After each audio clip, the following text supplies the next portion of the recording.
Eto si Fat Cat at 21-year-old online gamer at alam nyo bang kinitil niya ang buhay niya after makipag-break ng girlfriend niya. Nangyari ito sa China at sobrang nag-trending ito dahil sa behind the story ni Fat Cat. To make the story short, nakilala niya ang 2 years girlfriend niya sa online gaming kasi nga online gamer siya. And for 2 years, naging seryoso si Fat Cat doon sa girlfriend niya. Tinulungan niya ito financially at even sa dream business ng girlfriend niya, tinulungan niya itong mapatayo.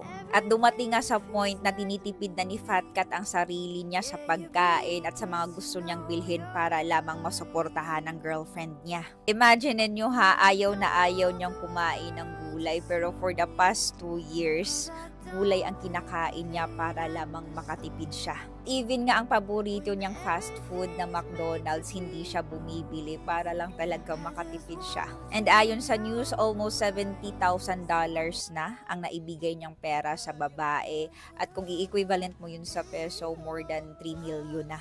The worst thing kasi, pinangakuan siya ng babae na magpapakasal sila before ma-end ang 2024. Pero nakipag-break ang babae this April lang sa rason na lack of emotional support daw si Fat Cat. At ayun, nag-suicide si Fat Cat, tumalon siya sa bridge na may ilog sa baba at natagpuan ang katawan niya 12 days after na.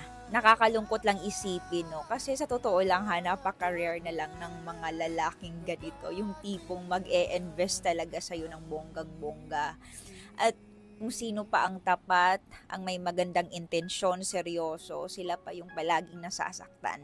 I'm not really sure if this is the actual photo no nung mga taong nakikisimpatya sa kanya. Basta sa news, sobrang daming taong nakikisimpatya sa nangyari or sa suicide ni Fat Cat. Kaya nga palagi kong sinasabi sa inyo, mapababae or lalaki man, kung ngayon pa lang ha, hindi nyo nakikita na tinutumbasan ng partner nyo ang pagmamahal at investment na binibigay mo sa kanya, mag-isip-isip ka na. And ito ha, lesson learned na to, na huwag kayo masyadong mag-invest ng pera, ng sobra-sobrang pagmamahal sa taong wala pang kasiguraduhan, lalong-lalo na kung mag-girlfriend, boyfriend pa lang kayo. Kasi marami pang pwedeng mangyari. Ang tanong, makakaya mo ba if ever may mga unexpected na pangyayari? Kaya para sa akin ha, kung hindi mo pa yan asawa, huwag ka masyadong mag-invest sa pera. Magbigay ka pero hindi yung sobra-sobra. Kasi at the end of the day, kung maghihiwalay man kayo, diba, doble yung magiging sakit. Sakit sa nararamdaman mo tapos nawalan ka pa ng pera. Okay. Kaya kahit mahal mo yung tao, gamit-gamit din ang utak ha.